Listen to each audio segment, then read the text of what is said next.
अस्सलाम वालेकुम dear students. हम class 8 social science chapter 3 ruling the country side पढ़ रहे हैं और आज हम इस चैप्टर का last topic the blue rebellion and after discuss करेंगे। इसी के साथ आपकी हिस्ट्री का चैप्टर 3 कंप्लीट होगा। तो क्या है आज का टॉपिक जो हम डिस्कस करने जा रहे हैं, the blue rebellion and after.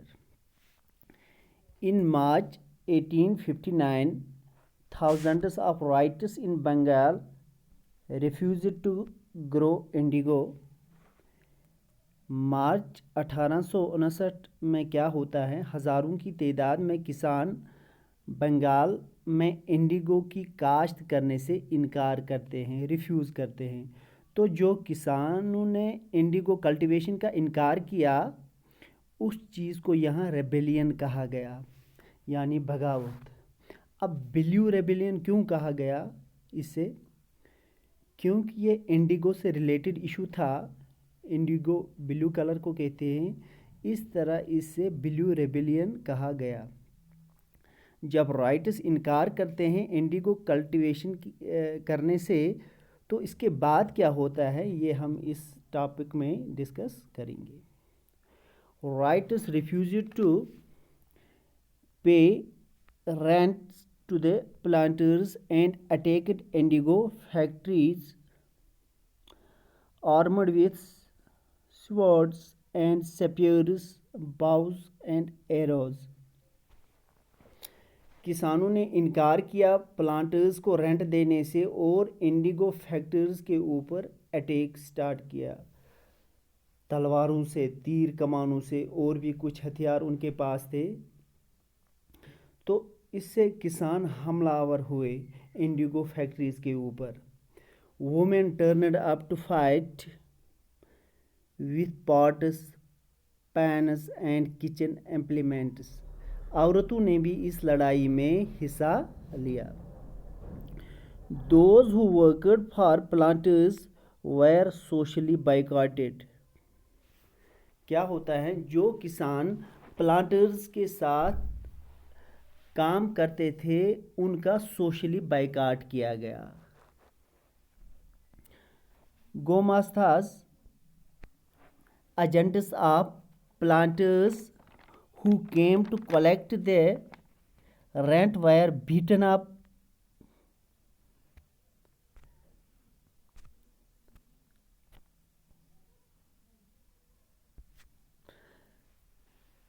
क्या हुआ, गोमास्ताज कौन लोग थे? ये एजेंट्स होते थे प्लांटर्स के, जिन्हें प्लांटर्स आगे रखते थे, उनको पैसा वगैरह देते थे और उन्हीं से रेंट और इंडिगो किसानों से कलेक्ट करवाते थे। इनको ये रेस्पॉन्सिबिलिटी दी जाती है। अब इन गोमास्ताज की पिटाई होने लगी, किसान इन पे हमला आवर हुए जब वो रेंट कलेक्ट करने के लिए ऑन बिहाफ ऑफ प्लांटर्स के किसानों के पास जाते थे। Writers swore they would no longer take advances to sow indigo nor be bullied by the planters. लठियालस, किसानों ने कसम खाई कि अब हम कोई पैसा एडवांस प्लांटर्स से इंडिगो कल्टीवेशन के लिए नहीं लेंगे, और जो प्लांटर्स के एजेंट्स वगैरह होते थे न इनसे डरेंगे। लठियाल एक किस्म का एजेंट होता था, प्लांटर्स का बॉडीगार्ड होता था। इन प्लांटर्स का हाथ में लाठी लेके वो घूमता था। तो किसानों ने साफ साफ इनकार किया कि लठियाल छोड़ के कोई भी आए, हम इंडिगो अब किसी भी सूरत में ग्रो नहीं करेंगे। अब यहाँ पे क्वेश्चन अराइज होता है कि ये हिम्मत किसानों में आई कैसे कि उन्होंने प्लांटर्स को साफ साफ इनकार किया, हम ऐसे नहीं करेंगे, वैसे नहीं करेंगे। Why did the indigo peasants decide they would no longer remain silent? What gave them the power of rebel? क्यों किसानों ने डिसाइड किया कि अब हम खामोश नहीं बैठेंगे? ये ताकत और हिम्मत इन्हें कैसे आई कि वो प्लांटर्स के खिलाफ आवाज़ उठाने लगी? इसकी क्या वजह تھی. اس کی یہ وجہ تھی the Indigo system was intensely oppressive.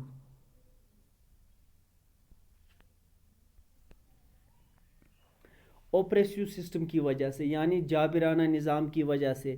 لیکن اگر دیکھا جائے تو برٹشرز کا سسٹم تو پہلے سے ہی اوپریسو تھا. تو پھر کیا وجہ ہوئی؟ پھر یہ وجہ ہوئی in 1859 the Indigo writers felt that they had support of the local zamindars and village headmen in their rebellion against the planters. اس کی ایک وجہ یہ تھی کہ جو رائٹس کسان کھیتوں پہ کام کر رہے تھے انہیں لگا کہ ہمیں سپورٹ لوکل زمیندارز کی ہے اور ولیج ہیڈ مین کی. تو ولیج ہیڈ مین اور زمیندار بھی کسانوں کو سپورٹ کرنے لگے. The zamindars were unhappy with the increasing power of the planters and angry at being forced by the planters to give them land on long leases. زمیندار خوش نہیں تھے. کیوں خوش نہیں تھے؟ وہ خوش اس چیز سے نہیں تھے کہ پلانٹرز کی طاقت بڑھ جائے، کیونکہ پلانٹرز کے آنے سے پہلے گاؤں میں زمیندار اور ہیڈ مین کا دبدبہ رہتا تھا. جب پلانٹرز آئے تو ان کی امیج تھوڑی ڈاؤن ہو گئی. اس لیے زمیندارز نہیں چاہتے تھے کہ کسی بھی صورت میں پلانٹرز سٹرانگ ہو. تو اس کے بعد کیا ہوتا ہے؟ The Indigo peasants also imagined that the British government would support them in their struggle against the planters. Indigo planters کو یہ لگا کہ برٹش گورنمنٹ بھی ہماری سپورٹ کرے گی اگینسٹ دا پلانٹرز. یہاں کوشچن ارائز ہوتا ہے کہ آخر برٹش گورنمنٹ فارمرز کا، کسانوں کا سپورٹ کیوں کرے گی؟ After the revolt of 1857, the British government was particularly worried about the possibility of another popular rebellion.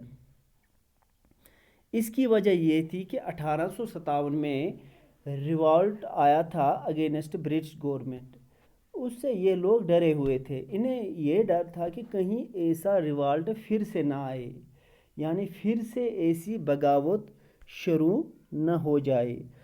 So the lieutenant governor toured the region in the winter of 1859. The writers saw the tour as a sign of government sympathy for their plight. اس وقت بنگال کے جو lieutenant governor تھے وہ ایک tour کرتے تھے، یعنی پورے ریجن کو گھومتے تھے، اور کسانوں کو لگا کہ یہ ہماری ہمدردی کے لیے پورے ایریا کا چکر لگاتے ہیں. لیکن وہ ایک دھوکہ تھا. نکی سمپتھی ٹورڈز پیزنٹس.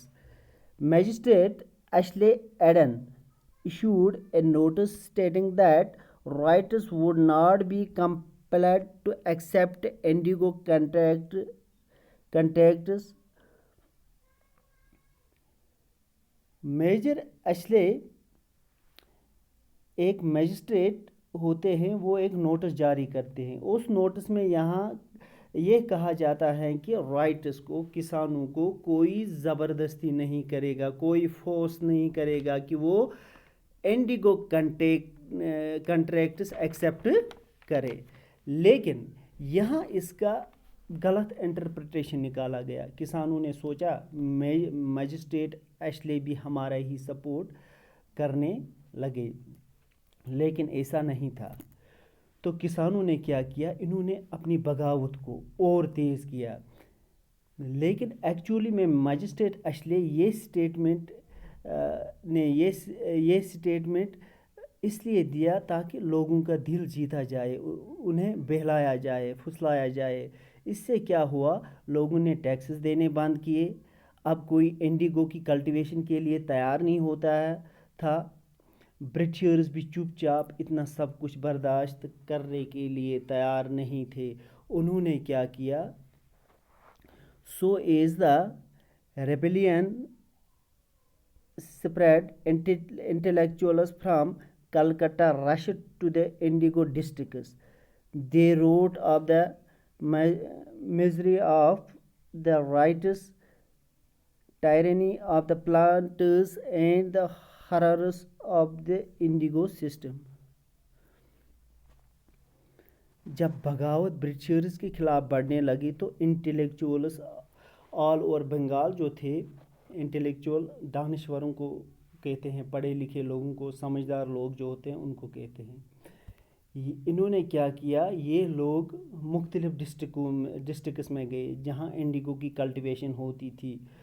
उन्होंने वहाँ किसानों का जो दुख दर्द था, तकलीफ़ थी, उसके बारे में लिखना शुरू किया। अलग अलग एसेज लिखे गए, पोइम्स लिखे गए, आर्टिकल्स लिखे गए, प्लेज लिखे गए, ताकि लोग पढ़ें और उनके अंदर और ज़्यादा जज्बा पैदा हो, ताकि ब्रिटिशर्स के ख़िलाफ़ एक बड़ी बगावत शुरू हो जाए। हाँ, एक बड़ा रेबेलियन बने ये ब्रिटिशर्स का।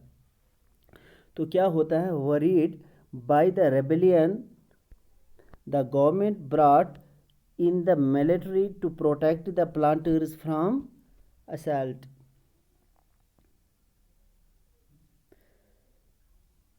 And set up the Indigo Commission to inquire into the system of indigo production. तो जब बगावत ज़्यादा बढ़ने लगी प्लांटर्स के ख़िलाफ़, तो क्या होता है, आर्मी को बुलाना पड़ा प्लांटर्स की हिफाजत के लिए, ताकि उनकी जान को किसी किस्म का कोई ख़तरा न हो। और एक कमीशन सेटअप किया गया, बनाया गया, जो इस इंडिगो कल्टीवेशन सिस्टम की तहकीकात करे। So the commission held the planters guilty. Commission ने क्या report the, commission held planters guilty and criticized them for the coercive methods they used with indigo cultivators.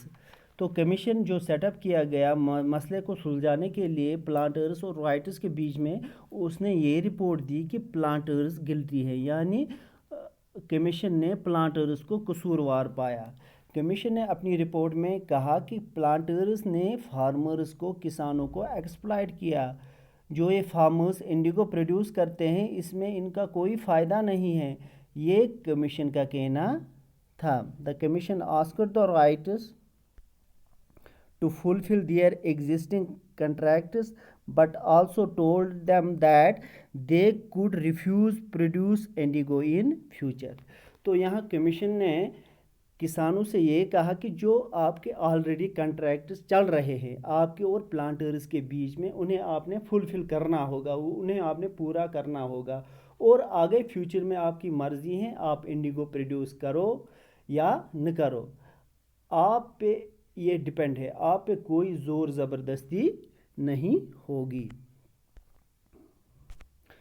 So after the revolt, indigo production collapsed in Bengal, but the planters now shifted their operation to Bihar. क्या होता है, Indigo production Bengal में collapse होती हैं, वहाँ से planters को Indigo की नीड थी, ज़रूरत थी, तो उन्होंने क्या किया, उन्होंने इस ऑपरेशन को बंगाल से बिहार शिफ्ट किया। तो बिहार में एक जगह है, उसका नाम है चंपारण, वहाँ से इन्होंने इंडिगो कल्टीवेशन करना स्टार्ट किया। तो इसके बाद क्या होता है, वहाँ भी इनको प्रॉब्लम होती है इंडिगो कल्टीवेशन में। When Mahatma Gandhi returned from South Africa, a peasant from Bihar persuaded him to visit Champaran and see the plight of the indigo cultivators there. क्या होता है, जब महात्मा गांधी साउथ अफ्रीका से वापस इंडिया आते हैं, तो एक पीजेंट बिहार के इन्हें चंपारण आने के लिए कहते हैं, ताकि वहाँ इन किसानों की, काश्तकारों की मुश्किलात को देखा जाए। So the Mahatma Gandhi visit in 1917 marked the beginning of the Champaran movement against the indigo planters. तो इस तरह क्या होता है, 1917 में जब महात्मा गांधी चंपारण का दौरा करता है, تو وہاں ان پیزنٹس کی حالت دیکھ کے ایک تحریک، ایک موومنٹ ان برٹشرز انڈیگو پلانٹرز کے خلاف، جس سے چمپارن موومنٹ نام رکھا گیا سٹارٹ ہوتی ہیں۔ تو یہ تھا ہمارا آج کا topic, the blue rebellion and after, اور اسی کے ساتھ ہمارا آج چیپٹر 3 بھی کمپلیٹ ہوا۔ کل ہم انشاءاللہ اس چیپٹر کے کوسچن آنسرز کریں گے، اور اس کے بعد ہم سوشل سائنس کی ایک اور بک جیوگرافی سٹارٹ کریں گے۔ اللہ حافظ۔